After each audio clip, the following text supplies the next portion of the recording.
evening. This is Paul Franz welcoming you to Starfleet Universe on Call. And tonight we have me, and of course we have Doug. Say hi, Doug. Hi, Doug. And it's going to be interesting podcast just because of I don't have anything planned at the moment, but we will figure it out. Maybe on the topics off the top of my head. It's been a very long day. So that's why things will be. Might as well just roll some dice and do a topic that way, maybe, because The as I dartboard of topics. yeah, as I mentioned last week, just a quick reminder, which is, of course, I finally got the Q random support in for the client. I've not released it yet. I will do my best to release that ASAP so that it can be used not by me but by one and all. It's still I need to look at it just a little bit more, just because I think it might need a little bit of tweaking overall in that. But might as well bring up another quick thing, which is I've not actually. I have to get together with Justin. I have to contact him and see when we can play, and I have not announced that. Looks like Frank and Ed have been doing quite well. They've already got through turn 4. Turn 5, they will continue on this upcoming Sunday, starting at 6 p.m. Eastern Time. For those of you that actually listen to this before Sunday, the November 9th. And there was also one quick note, which was basically that the Voodoo versus Klingon is over. The Voodoo basically conceded the field and ran away. And they were figuring out the likely results from that is that the command cruiser, the Voodoo command cruiser, is likely killed in action, or at least crippled. The war cruiser was 7 internals and disengaged, and 2 war destroyers, no damage, and that disengaged. Only 1 shuttle is actually dead. And the Klingon just took like 13 in totals, internals. So basically, the Voodoo felt like it was overmatched and conceded. It's like, oh, well, that happens.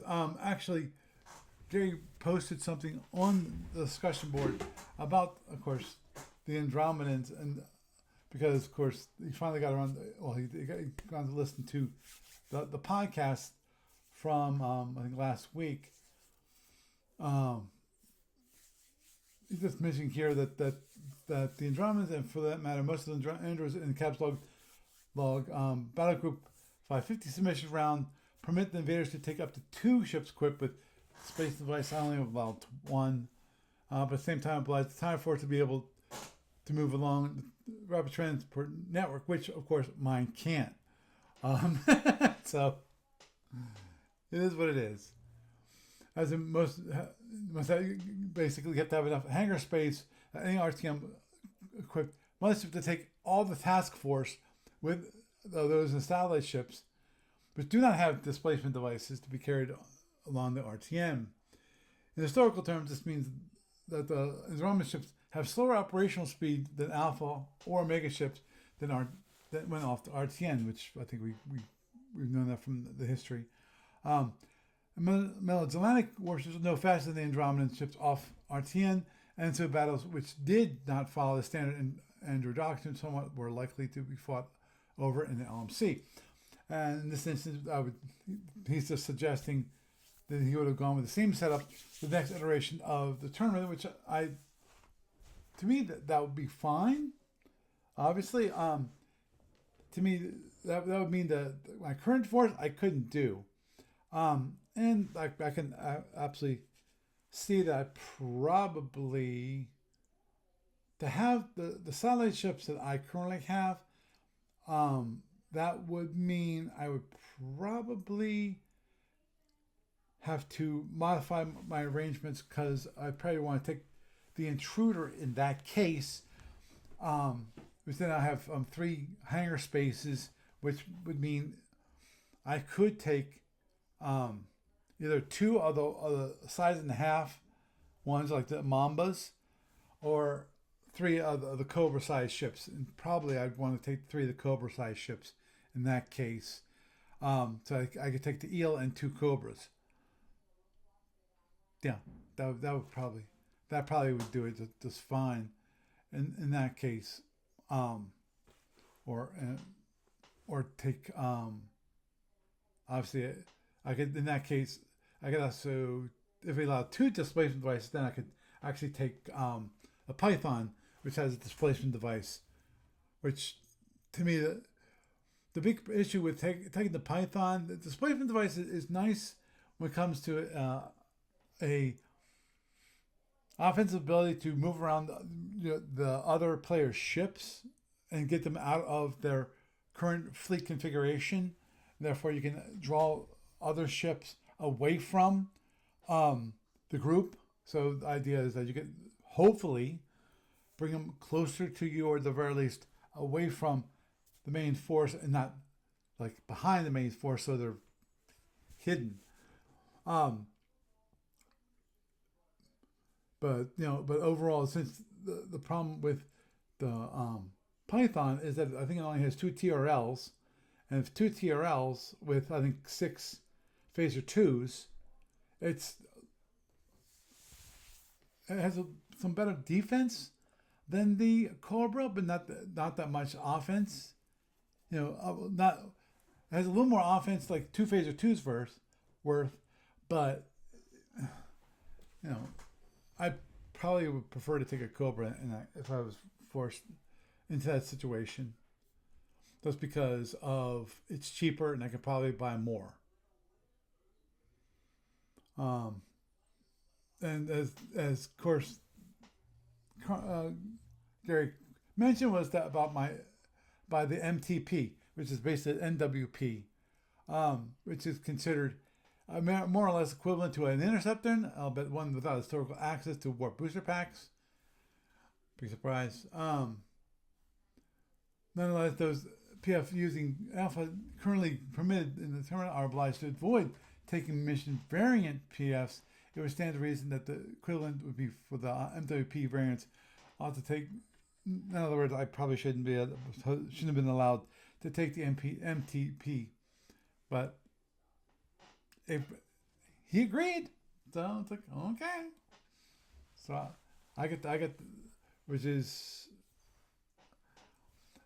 it's gonna be a pretty dead ship. For the MTP is gonna be a pretty dead ship early on, but as I said, I still need to get together with him. And real quick update. I'm just double checking the post. Not much. Doesn't look like there's much damage. Actually, let me double check that. Just a lot of EW. Got some drogues on the board. Yeah. Doesn't look like there's much, if any. Well, no damage has been reported in the game. So I'm assuming they're chasing each other and doing a lot of defense because you got the ECP, you got lots of drones, and sounds like, yeah, that they're going to retracting the drones when they got the range one. So far, 6 drones are tracked by 3 corn ships, and this was this was Impulse 20 of turn 4.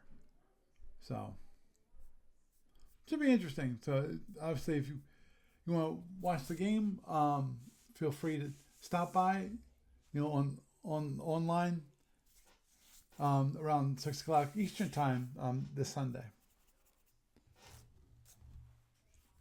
So that's a quick update when it comes to the 500 BPV tournament. The Sapphire Star tournament is it's actually going okay. I'm just do a quick. Don't mind me. Check the standings because I know saw some things. Yeah, that Bill Scheller um, is he won against David Zimbars and Peter Bikia beat Crash and Burn. I know that the Carl Magnus versus Daniel um, is holy cow. It's an it's plasma versus plasma. They've gone so far into 18 turns, and to me, with No. yeah, and to me, the crazy part about Have they that. damaged each other at all? Oh yeah, let me double check. 'Cause I know you reported.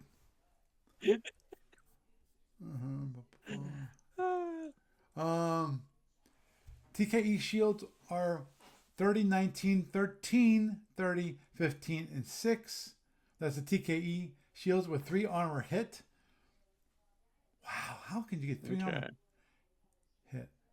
2 shuttles left and 1 FPPT Well, left. the armor goes first once they get through the shields. Right, but I know, but he has a 6-box shield. Did he do a lot of repair work? Well, that's possible. There's been 18 turns. Um, the Were they TKR, bolting a whole bunch? I mean, that um, could be it too. that's possible. Though there was a point where da-da-da-da, he mentioned that he was thinking about bolting, but he decided against it. Da-da-da, I don't see it. Um, but okay, yeah. So TKR shields are 9, 23, 2, 21, 24, and 3. 16 Eternals was 3 repairs. So he has like 1 repair left, I think. After repairs, still missing 2 phaser 3s, 3 warp, and a tractor, 1 shuttle left, and PPDs have been used. On turn 18, the TKE is at full speed, but TKR is limited to 14 for 8. He had a quick um, a Speedy Weasel. Yeah, that's what he said, Speedy Weasel. On turn 17, but the TKR does have the center of the board. Currently going speed 12. TKR is full, might be full loaded this turn, and TKE is third turn arming for Fs and second turn arming for the R. So and this was reported 2 days ago. So to say the very least, my guess has been a lot of plasma has been tossed. I'm not sure if there's been any bolts at all. My only Well, question, they're on turn like what, 18, you say? 18, yeah. Um, I'd say they've been doing a lot of that. Does it really matter? I mean, if they were on turn 18, they probably have bolted a whole bunch Mm-hmm. and missed, Yeah, and and bolted some more and missed. They I, probably started off with passes.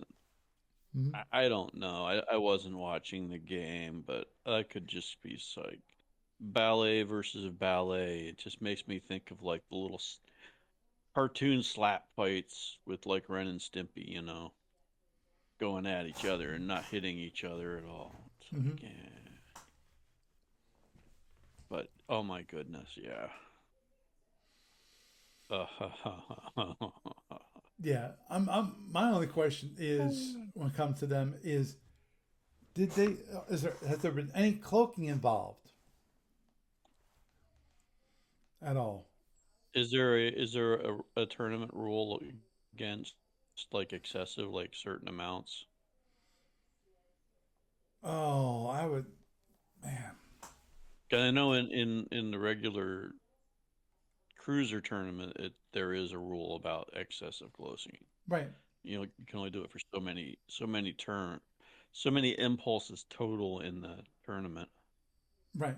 I believe I that's that's I I forget if it's the equivalent oh of 4 turns, but I would actually have to double look check that up. on that one.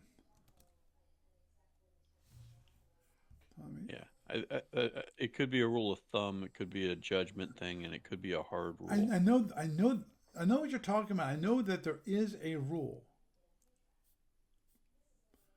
I just don't remember um, what the limits were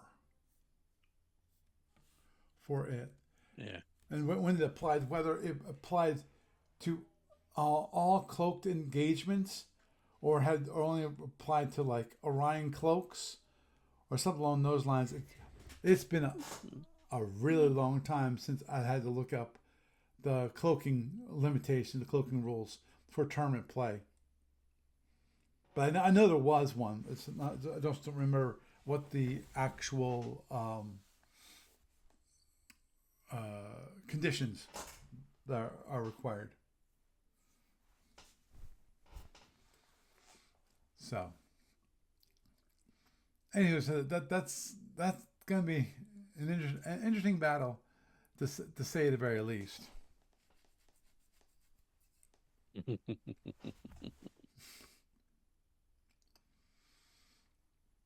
Yeah. Yeah, that's that's actually one thing I probably should do, which I probably should learn F and E. It's to not the because Lord knows. I could teach you F and E in about 10 minutes. It's super simple. Mm-hmm. It is super simple. You know, you want to come down here tomorrow or Saturday? Well, definitely not tomorrow. Tomorrow, It's not like I've got a lot to do at the moment. understood. Understood. I've got my statement thing here that I still haven't like done, or the VA thing, and I'm Oh like, yeah, yeah, yeah, I yeah. just You But start. any distraction from doing that is welcome. Understood, but at the same time, you have to get that. You gotta get that thing turned out. You know. Eh, I know. I know. So, I know. We still need to talk about the idea for your podcast. yeah, I was thinking that would be something like for a topic outside of Yeah, yeah. like Oh, your podcast. I was not suggesting But bringing it up here. No, okay. I was just mentioning that that's one thing we need to.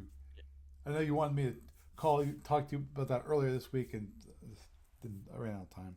Well, that plus we still haven't like built a thing or found a thing for your thing Right for your for that for guy. gamers. Yeah, for the Yeah. camera. I mean, I wasn't really expecting to find something right when we went out to Ollie's the other weekend, but Oh, understood. on the other hand, it was kind of like an extra thought. And now that I think about it, that might be something like for a trip by either Alliance or a camera store Yeah, I would. specifically. Yeah, I would. I would think a better one would be camera store. Yeah. Yeah. Or Alliance might have something like that. But on the other hand, you could like message me the picture through Facebook or something Mm-hmm. of the actual thing, so I know exactly what I'm looking at, Mm-hmm. and I could draw up a quick plan. And if we don't see something at like Alliance or a camera store, we could, like, I don't know, go to Home Depot and get some stuff and make one. Mm-hmm. Because I think it would be a pretty easy build. Uh, I mean, what you're looking at is could literally be for the size of what you're looking to do. It's just a matter of needing to know how far away from the subject you want to have the camera sit, Mm-hmm. and do you want to have it able to move or not? No. Because if you don't want it to be movable, because we could make it so that you have an adjustable thing, or we could make it so that you have a fixed thing just sits in one spot one way the whole time. Yeah. Well, that was the thing I was thinking of, which basically was to have it so that you have the one camera, this camera, overhead, and basically just looking straight down. as a Mm-hmm. static view, and then Okay. maybe have another camera which had maybe a side view or something along those lines, so Okay. Now, so are it could be you switched back and looking forth. at doing this with miniatures, or are you looking at doing this with like just the counters on the regular size thing? I understand what you're saying. Like Uh, standard size map with standard counters, or jumbo map, jumbo counters, or miniatures? Because I mean, in the winter, if we're talking about bringing some minis out, that could be a possibility. You know what? That's something we could do. Is like we could do a minis painting weekend or something here too. mm-hmm. But that's a whole other thing. Yeah, Need a little bit more planning. yeah, and Uh, hopefully at some point that um, well, the planning and prep. right. Oh, we need miniatures, and I'm not sure if You would need minis. You would need maybe a priming thing ahead of time, mhm, a plan of how they're going to be painted, what right. kind of paint scheme you want to go for, all that happy stuff. Yeah, actually, that actually might not be a bad thing at all. Which is almost like a miniatures painting workshop. You know, get get a, get a bunch, not a bunch, but a few. You know, 10 maybe 10 to 15 miniatures, maybe, and see if there's anyone that would have the paints and brushes available. So if people want to, they can paint them up. You know, you know, Oh, you and mean at the event? at the event, yeah, have that as an event. Yeah, but you also need to have like, people that will commit to coming in and doing it, Oh, understood. because this is really a niche thing. No, when I was saying about painting miniatures, I meant like Oh, here, yes. Oh, I, like I, way ahead of time so that oh, you I, have something to yeah. use I at the know. event. Yeah, I know what you were talking about, which is basically Okay. have pre-painted miniatures that we could use as part of the event. I mean, right now we don't even have hardly ever anybody showing up that will play SFP except maybe you and Barry and I potentially, Right? Oh, understood. as the people who have played the game that come out there. Hmm. I mean, Understood. Well, there's people in Baltimore that don't come up for it, that I don't think have ever come up for it, that I used to see at Origins, for crying out loud. So, I know. yeah, but and there's groups out there now. They're on Facebook. They come up in my feed. So, but I don't know if they'd want to come out to do a painting workshop.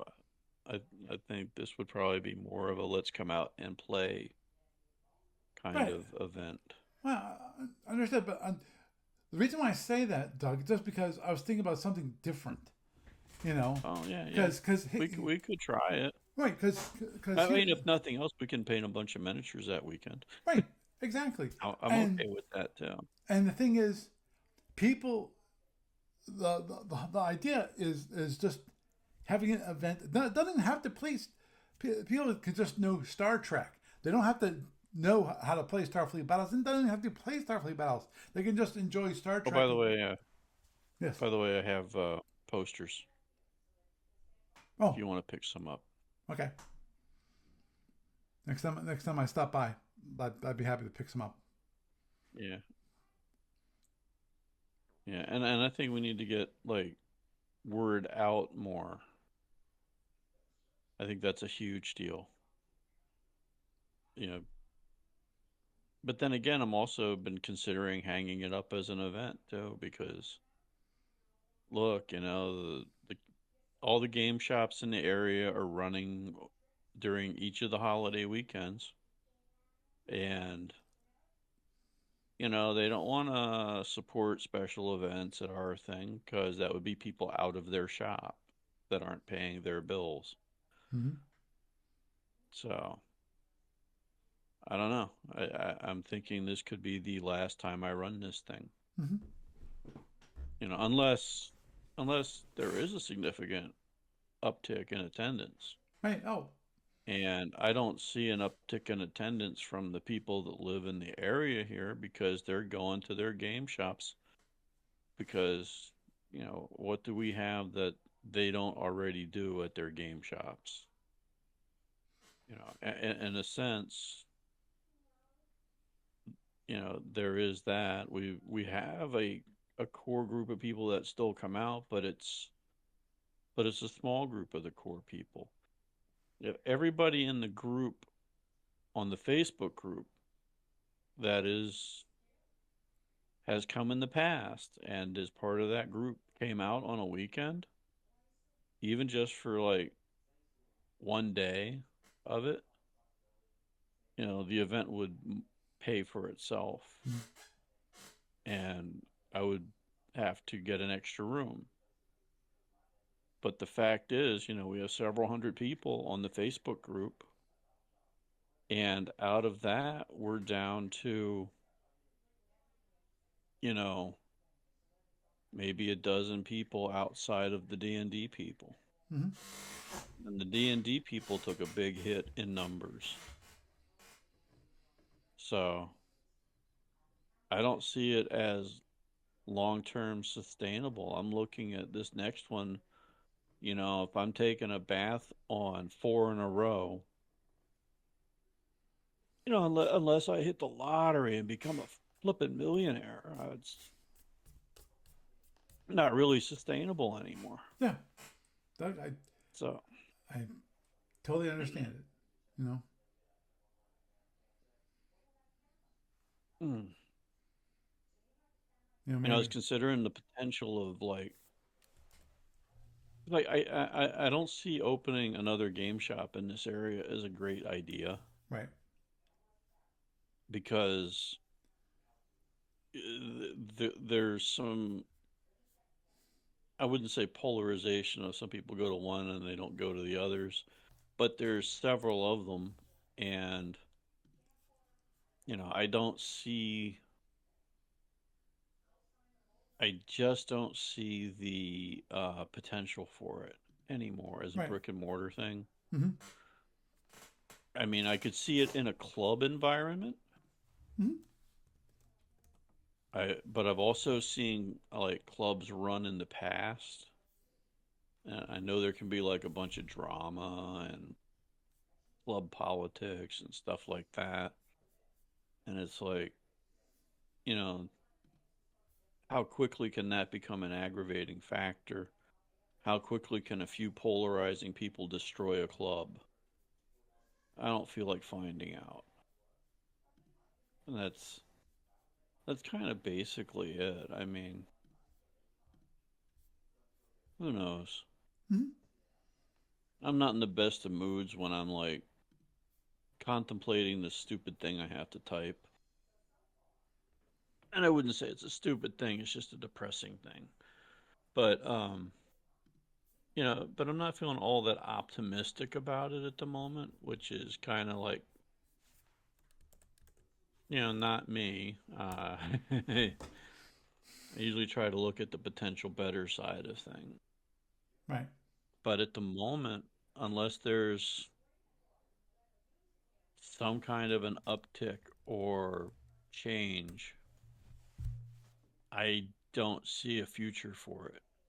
I mean, I have some things that I want to do to try to make it better, but I also need to get the heck out of this place and, get a vehicle and not be like spending my entire pension check on just having a roof over my head. When, if I could find a landlord that doesn't think it's still COVID and, isn't redlining everybody out by income, you don't make three times our rent.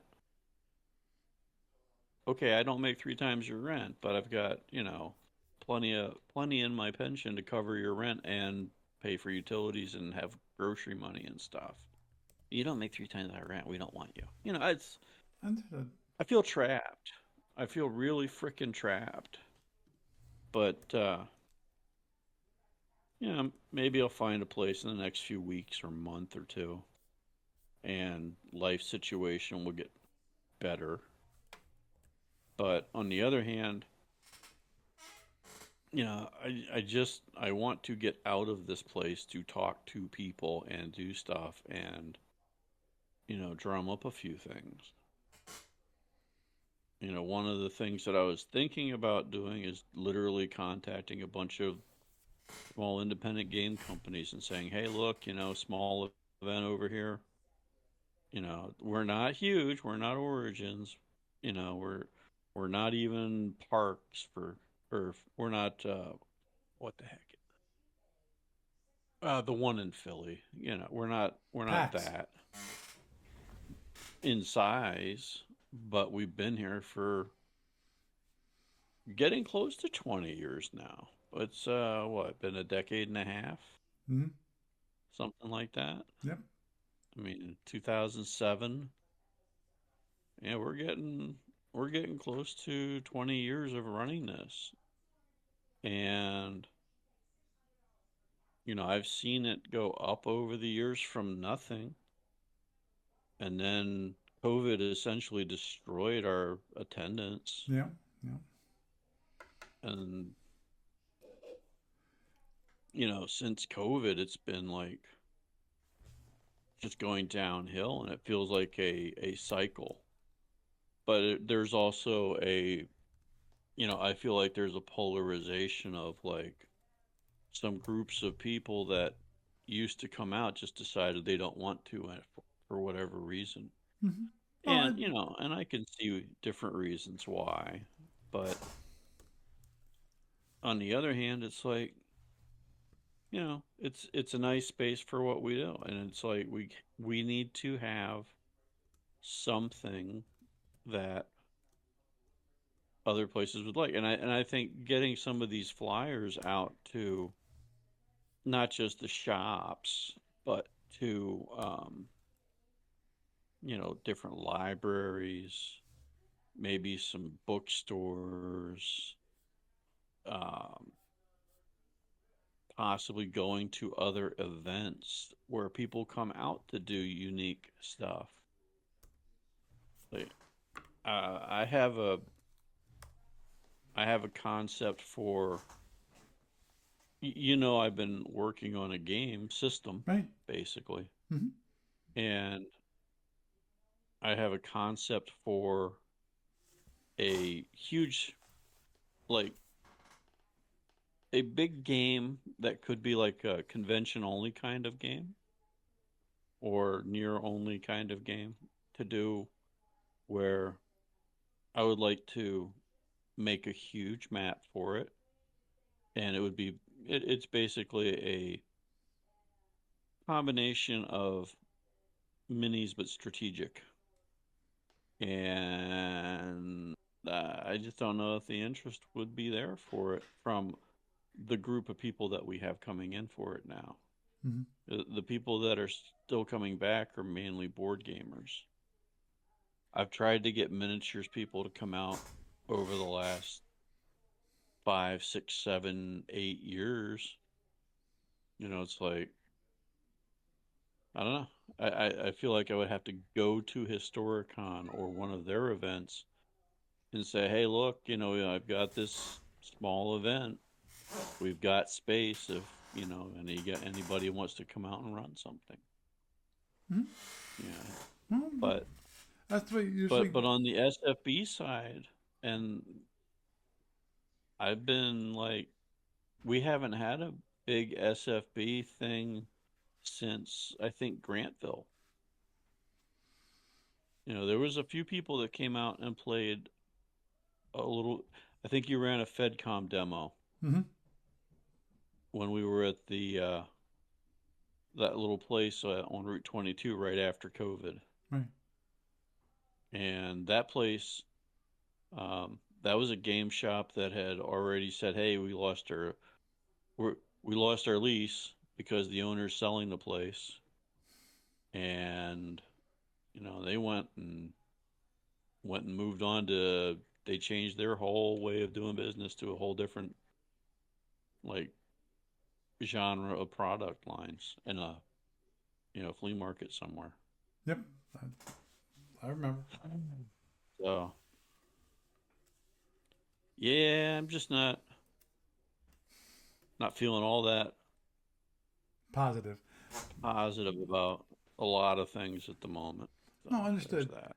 And when it comes to normally, when it comes to building up your own, if you're thinking about it as an online community, because obviously the one big thing when it comes to COVID that really hurt everybody, which is that all of a sudden with COVID, especially in the U.S., everything was shut down. You were forced to stay at home with COVID, and people that used to go out to do things all of a sudden were forced to change the way they thought, and instead of going out to do something, they would now they were forced to gravitate towards doing everything online on their computers or whatever game console they have or whatever you know Yeah. and that broke them of that cycle because you can see that not just in gaming. You see that in gaming, you can see that obviously the most obvious one, of course, is churches, and religious communities where part of what you did every single week is that you got together, a physical presence at a place, whether it was in my case, my church, or in the case of um, Hmm. Jewish, their synagogues or whatever. Those all those communities no longer could get together physically get together. So it made things a lot more difficult, and Well, some the draconian guidelines and stuff did not help. yeah. It just and then you have people after COVID, post COVID going, you know, that just stopped going out, Hmm. which kind of blows my mind a bit. I mean, yeah, the whole other topic. So, uh, Right, and that. but even so, I mean, we had something like 70 something at our first one after COVID, and then it kind of went downhill from there. So, and that's the thing. It's like I don't know if it was that killing it or if it was an extra game shop opening up or two. Yeah, because that. Because there was a point where there was only like I think two game shops in town and one of them shut down. Now there's at least three, maybe four. So, Mhm. yeah, there's at least four now. Yeah, and So, which is possibly part of the cause of the, the, the and downward and none attendance of them want. Yeah. because of we we kept the people around. We were the thing in town to actually have people get together and allow them to play together. And Yeah. Well, then you also have the Harrisburg Board Game Day people that popped up a few years back, and they were people that came out to our event, and they decided they wanted a free board game day, and they're out there doing their free board game day thing, and they've done some that were on our weekend, some, but for and and granted they do them kind of it looks semi randomly at different times at different venues whenever they can find a place that'll let them do their thing there. And that's kind of hurt us too, mhm, especially when they've done theirs on our weekends because some of our people go to their thing too. right, And yeah, it's like I the no, main thing I could see is maybe if we can hit a bunch of groups on Facebook and say, "Hey, here's our event," mhm, and you have people from out of town. yeah, Like, but that's exactly what I was thinking of, which is possibly that is the issue. is that we've really been most of our attendance has been locals. I mean locals as in within a half an hour drive of the convention, Well, maybe you're about 45 minutes away, 45 minutes to an hour. roughly. And then, well, our range of attendance is basically like you're up in Reading Mm-hmm. area Mm-hmm. down to West Virginia. We've had that's the range. Mm-hmm. One of our guys comes in from West Virginia. You come in from Reading, and pretty much everybody else is from somewhere in between. And that somewhere in between spans basically 4 counties. We have people representing all 4 counties that, like York, Gettysburg, no, not Gettysburg, I'm sorry, York, Cumberland County, Dauphin County, and Lancaster. Right. And then actually, technically, Lebanon too. I think Mike comes in from Lebanon Mm-hmm. And obviously, and when me, he I'm when he coming. I'm comes coming out. from Berks. Hmm. I'm in Berks. You're in Birch County, okay. Mm-hmm. So, And the reason well, there the you reason go. why I point that out is Five. because We got 5 counties. for for me now I'm not plugged into to any of the local game stores here. I'm really not. I don't visit them at all. I don't know how. There's only a few around here if I recall correctly. There might be two. Um, well, actually, obviously there's the one which is right like less than a mile from me, maybe a mile from my house, Hmm. and I don't go to that one. Um, and I know there's one actually. Um, I think a little bit Oh, north of Reading, but um, I haven't. Yeah, yes. had a random thought. I haven't mentioned it to Barry yet. I don't know if he knows, but Mm-hmm. I thought you might be interested in it. They're coming out with Brass Pittsburgh. Brass Pittsburgh, Yes, it's in playtesting. as in Pittsburgh, Pennsylvania, because I don't think they're. Yes. Yeah, that's what it seems like. I saw a blurb on Facebook earlier today for that. The game company said something about it and posted a thing and said they're playtesting it now. Sorry to interrupt. There was a Oh, random that's thought, that's fine. That's but fine. yeah. Well, I can give you some flyers to take to those places, and maybe a bookstore or two out in Mm-hmm. your area.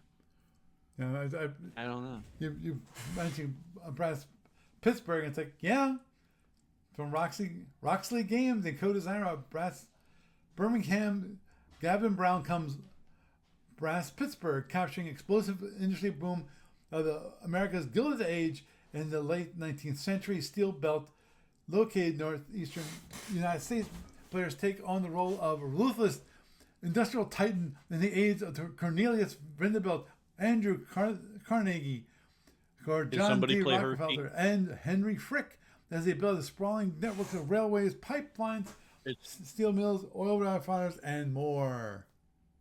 I don't think it's authentic enough if you don't have somebody play Milton Hershey. I'm sorry.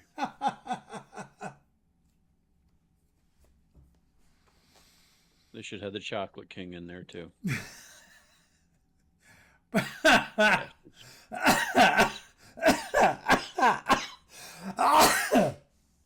Oh, You're welcome. yeah. Well, Well, there's Heinz, but that much a much later empire. right. Actually makes me wonder if one of the places they're going to have in Brass Pittsburgh is Reading. Oh, who knows? It Oh, depends on how localized they make it, what scale they do it on. If they could true. make it all of like They could make it northeastern altogether. They could do it for the whole Rust Belt, Yeah, because I'm just or they thinking. could just do it for like Pittsburgh. Who knows? I have no details on it. I just saw the blurb. Yeah. Oh, understood. Understood. I would think. I that's the one thing I don't know about enough about the whole railway, um, road, you know, building out of the railroads back in the 19th century. Because I'm pretty sure I can definitively say that they weren't pushing west with the railroads. I mean, really west. You know, as in like going like Midwest. I think they might have gone up to like Chicago, but I think that's about as far west as uh, when it comes to key areas of railway. Oh, who knows? Yeah, well, I'll have to wait and see. I I, I got a little of this. no idea. They say it's a 60 to 120 minute, basically 1 hour, 1 to 2 hour game is what it is.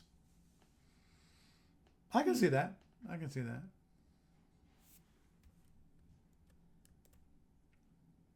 Yeah.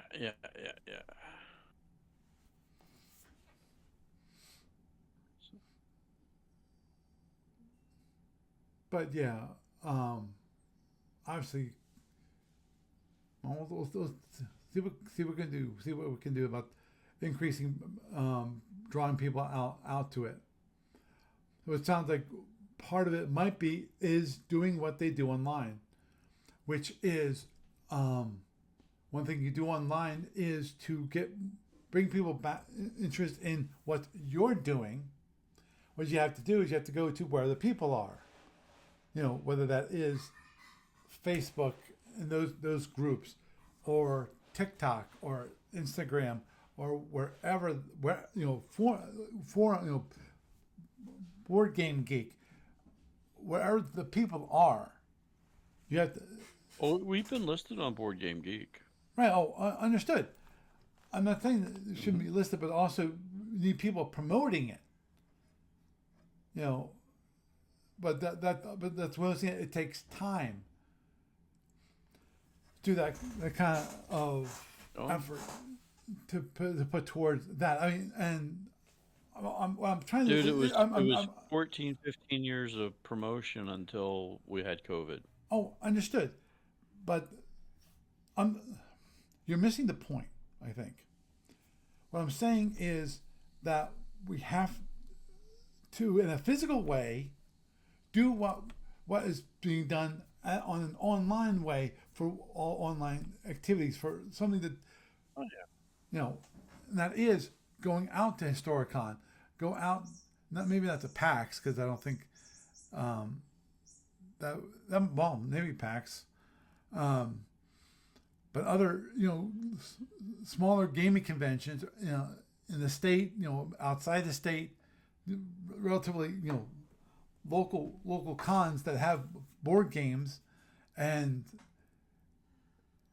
and help to maybe point people to say, oh, you want something a little smaller, a little more homey, more like your local gaming group, you can come out to this, you know,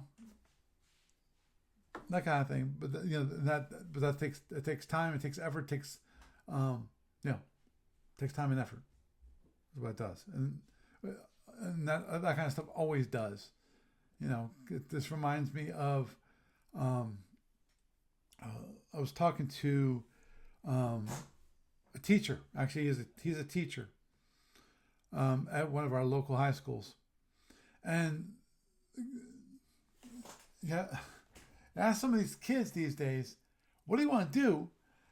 And they don't know. I don't know. They don't have a goal. It's like, wait, you don't know what you want to do. That's kind of important because after you get out of high school, what's next?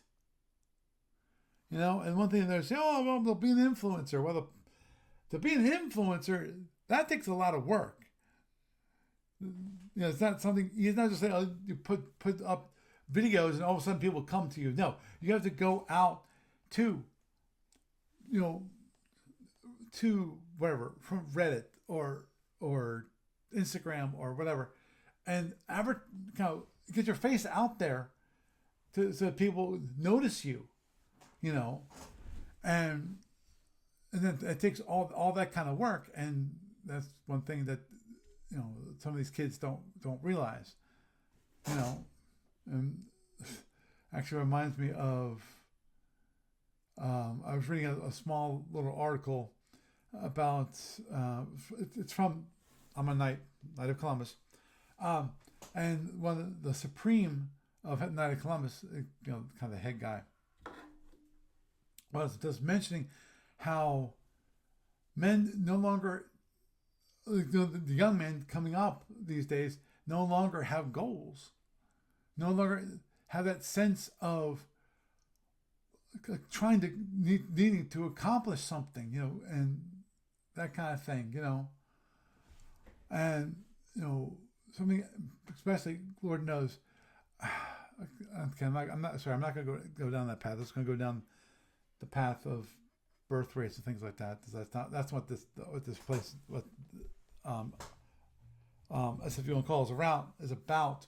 Um, but the whole idea is just being out there and building a community, which is not always an easy thing. So, Mm-hmm. Yeah, I need a car. well, It's just so frustrating. oh, understood. Well, But I also have to get out and go car shopping. So yep. Well, find a place that will like do the loan and all that happy stuff. right. And the obviously your current issue is that if you do get a car, then you have a car loan. If you have a car loan, you have car payments. That means you have Yeah, and that eats into the it budget. eats into your current income. Yep, and that's all the more reason why I want to have like, a place because then I can like flip that and say, okay, now I've got X left over, and I can, say, okay, that's my grocery budget, that's my, other budget for like my cable budget or internet budget or whatever, and then that's, my communication budget, so to speak, there, and then what's left over is potentially saving up for a vehicle, cash, or a car payment of some kind. So take your pick. Understood. Understood. Yeah.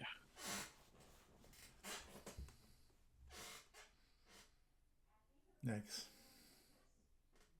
Sucks to have like a fixed income. Well, you know what? I hate to say it, but it's better than what I've had for the last 20 years.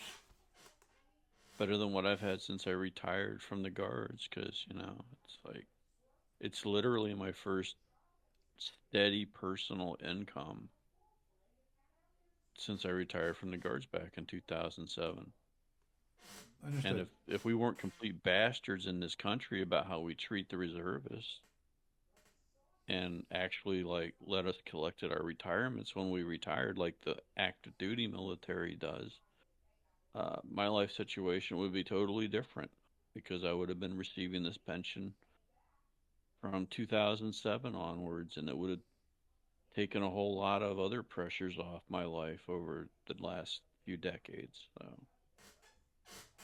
that's all under the bridge, and it won't change because we're cheap, and unless we're literally at war with another major power, we treat the military like crap when it comes to money, and that's basically it.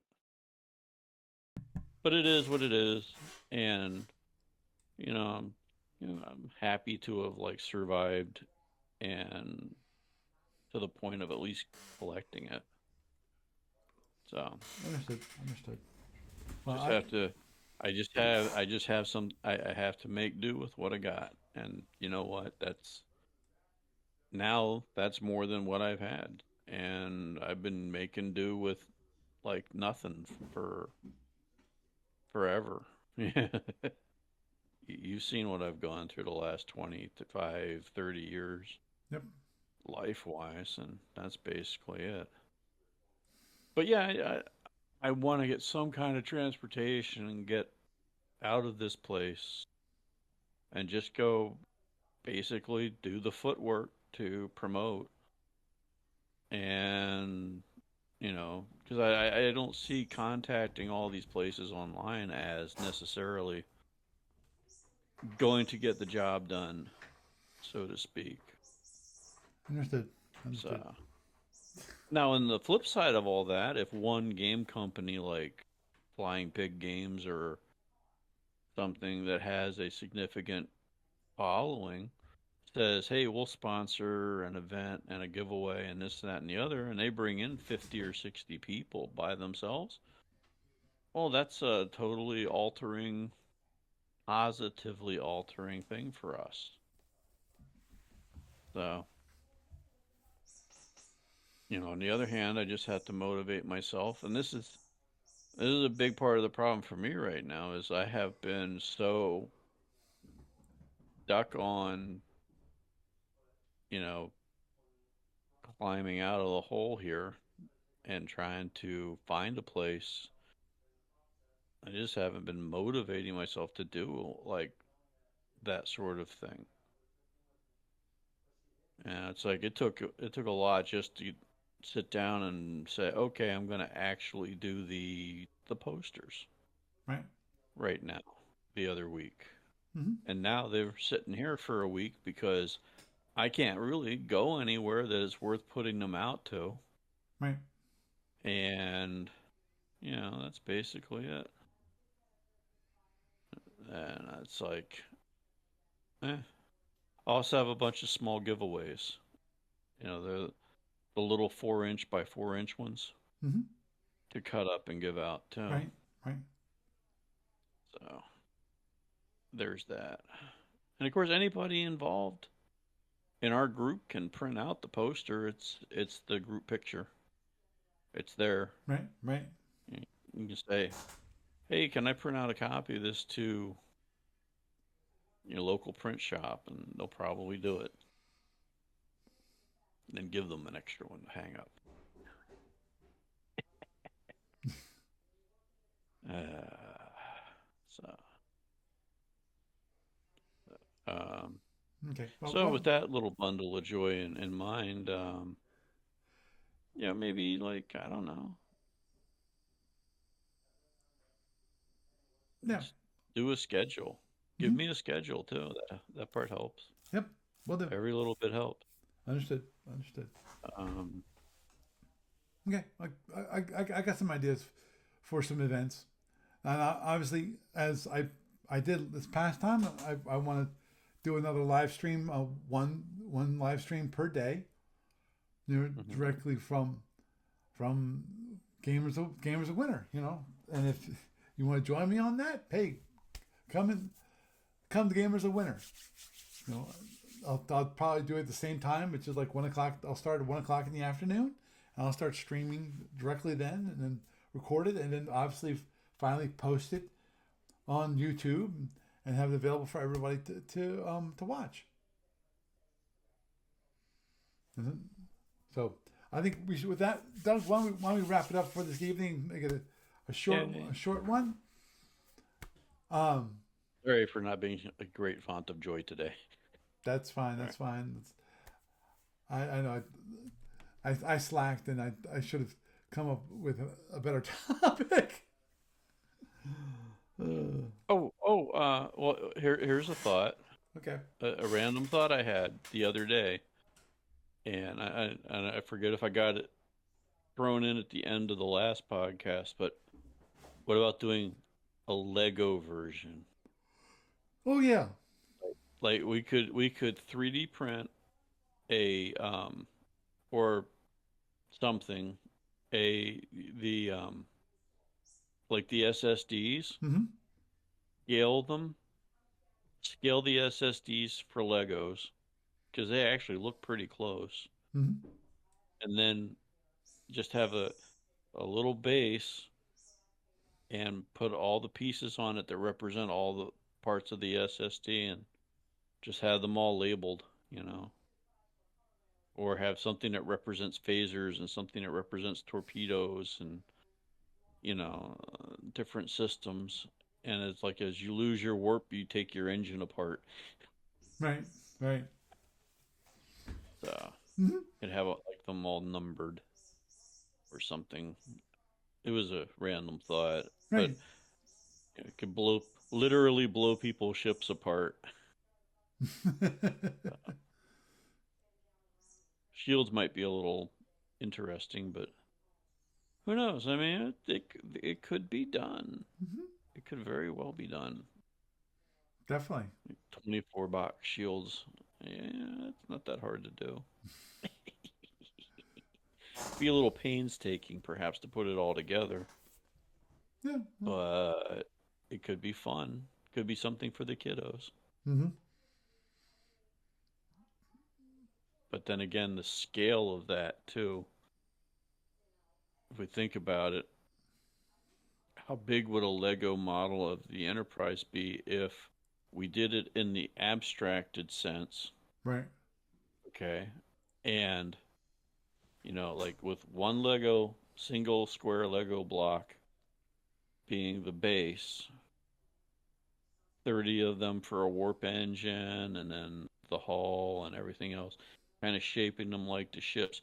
How big would that actually be? And then how does that extrapolate into something playable? Like how many tables would we have to put together? Yeah. Would that be something where we move the tables apart and play on the floor? Well, yeah. Yeah. If it gets that large, yeah. Well, I'm thinking about it because Legos today I don't know if it's one of those as a kid versus as an adult thing, but to me they look absolutely tiny. I swear when I was a kid these things were like a lot larger. I don't know if they scaled them down over the decades and changed them at one point or something, but they or look pretty darn right. small. Or it's like the lockers when you were in high school, in elementary school, Oh yeah. and Uh-huh. you could barely reach the top, and then you go back to your elementary school, like when you're in after you're in high school, and you And go, you're looking down at them. yeah, Yeah. it's like I don't remember them being that small. How did I fit in that thing? Yeah, exactly. But yeah, I mean, that's actually a random thought there that I think could be an maybe interesting promotional kind of thing. Something extremely different and fun to do. I don't know how well, ADB would cough their skull up if you mention it to them, or how supportive Lego might be of it. It could just be something we did as a guerrilla thing and just said, okay, well, screw it. Let's throw together a Kazini and a Klingon and a Fed CA and a Romulan and, have oh, excuse me, four powers fight or something. Mhm. And you could even have like little missiles. The drones could be like, four Legos together. And as they get blown apart, you just take a Lego piece off each one. Yep. Oops, there's one little Lego piece left on that drone and it hits you. You Hmm. take 12 boxes off your ship. Yep. Yeah, that could be very interesting. Oh yeah. It reminds me back to And many, fun. many, many, many origins ago, back when it was in Baltimore, um, and BattleTech, and where the actual people had the little model BattleTech things, and if you like, you got your arm blown off, they actually cut off your arm. Oh, wow. Yeah, That's pretty hardcore there because those were minis back in the day. Oh, wow. yeah. Yeah. I It was great. It was remember great. going to Balticon and playing Traveler, like in between army tours, Wow. way back Oh. once. Well, Oh, actually, at one point, uh, I'm not. Yeah, I'm not sure you remember. I know I remember, and I was doing it for multiple years, which was I was actually running an S&B event at Balticon. It had at one point we had a few people there, quite a few people there. We got at least like 8 at one point. I know that's not huge, but hey, to me it was great. And then it tailed off, and I showed up and then at some point I went. It's not worth me going down to Bodycon during Memorial Day weekend, um, just to be mm, the only person just sitting there waiting for people to show up to have even a chance of playing SFB or Federation Commander. You know. hmm. Oh yeah, I totally get that. So, Uh, okay, well now it's definitely time to okay. cut things off. So yeah, I'm glad we could end that on a more positive note. Yes, agreed. Well, Doug, Uh, you have a good night.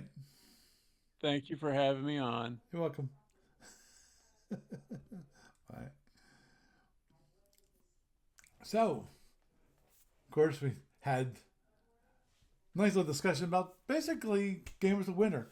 Some ideas there, and obviously some of the woes of Game of the Winter, how it's trailed off when it comes to the number of people there, but it doesn't matter. You know, if you really think about it, it doesn't matter. If you want to play Starfleet Battles or Federation Commander, I will be there in February 14th and 15th. I will be there. So if you want to play and have some fun, come on out. If it's just you and me, hey, that's even better. We can if you want to we can play all day long. Just Starfleet Battles or Federation Commander. If we want to switch off to other games, hey, great. You know, whatever we want to do, we'll do. If we want to play some Star Armada, awesome. That'd be great. I'll have the games. You come along, okay? So with that, I am Paul Franz, and I bid you a good night.